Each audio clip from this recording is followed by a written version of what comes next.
This one cover says Leonard Shortall illustrated the book, which is wrong. He illustrated the first 12 books, but this one was done by Lillian Brandy. Shortall kept illustrating books for another 7 years, so I have to wonder why he didn't illustrate this one. Argofunk Book Review, Argofunk Book Review. Case 1. We start with another Decode the Secret Message case. C.T. Butler was kidnapped from his home. On a calendar, he wrote 7, 8, 9, 10, 11. His enemies are Arthur Jason, John McNear, and Matt Short. Which one does the clue refer to? He wrote the numbers on a calendar, so each number refers to a different month. The first letter of month 7 through 11 spell out Jason, July, August, September, October, November. That's pretty clever, and I wouldn't have gotten it myself. Case 2. Elmo was using his glow-in-the-dark yo-yo under a blanket. Bugs Meany kicked him in the butt and joked that Elmo must be Arabic. Why am I not surprised to learn Bugs is racist? Bugs offered to buy the yo-yo for a penny, but it was a rare antique penny, so Bugs stole it back. Encyclopedia catches Bugs eating a hot dog with 2 inches of sauerkraut and mustard on top. Where is the penny? It's in the hot dog. We know the hot dog is phony because no one put sauerkraut on before mustard. No, that's wrong. People can add toppings in whatever order they want. I think it's dumb to accuse someone of committing a crime because they prefer putting mustard on last. Survey says this is dumb. Case 3. Encyclopedia and Sally are shown a skull with 2 holes in it. This isn't relevant to the mystery, but dang if it doesn't make for a good cover. The skull is a trick to get Encyclopedia and Sally to go to the dump.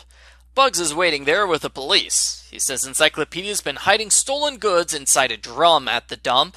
What's more, a witness saw a boy in a red sweater putting something in the drum today. Bugs is wearing a brown sweater with weird stains and buttons on the wrong side. How did Bugs frame Encyclopedia? Bugs turned his sweater inside out. Bugs tries to fake out our heroes by claiming it's his girlfriend's sweater, but no one believes Bugs has a girlfriend.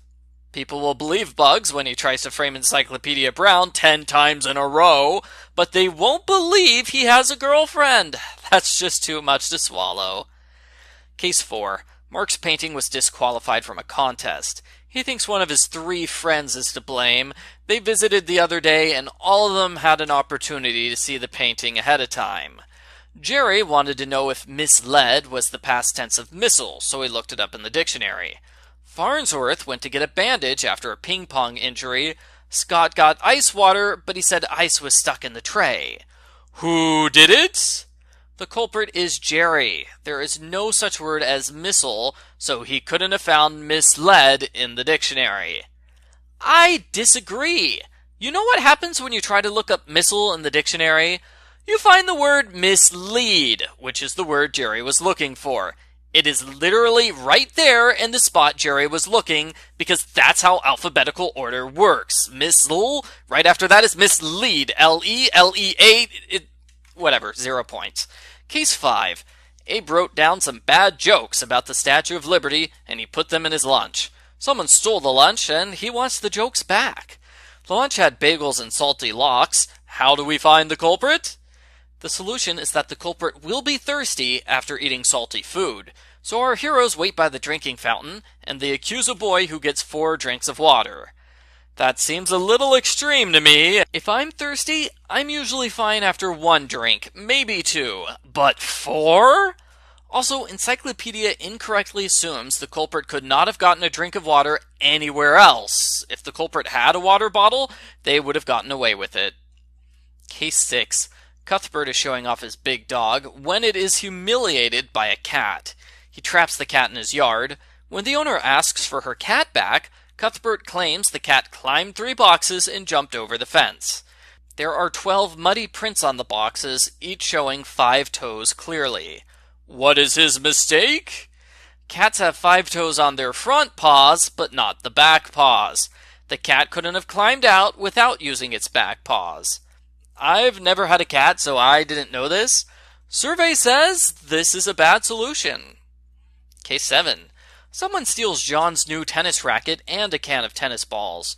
They search in the tennis shop with the help of John Fremont, who claims he knows nothing about tennis. John digs through a box of tennis balls and pulls out 3 of them. Encyclopedia says Fremont is the thief. Why? If he knew nothing about tennis, he wouldn't know tennis balls come in 3s. I'm taking off half a point because this takes place in a tennis shop.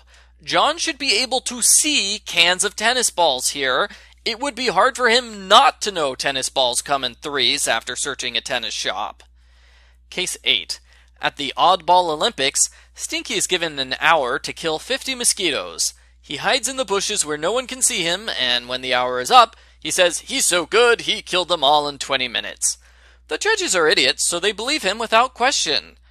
Seriously, judges in this town need to stop believing people who say they did something when no one was looking. Encyclopedia sees the mosquitoes are on the ground by an anthill, and the ants are coming out. He says Stinky is lying. Why? If the mosquitoes had been there for 40 minutes, the ants would have come out much sooner. Case 9. Caswell likes standing on his head. While he was doing this, he overheard 2 men planning to rob someone at the bus station. The people at the bus station are men asking for a ticket, men by the soda machine, and a man reading his newspaper. The newspaper is folded in half.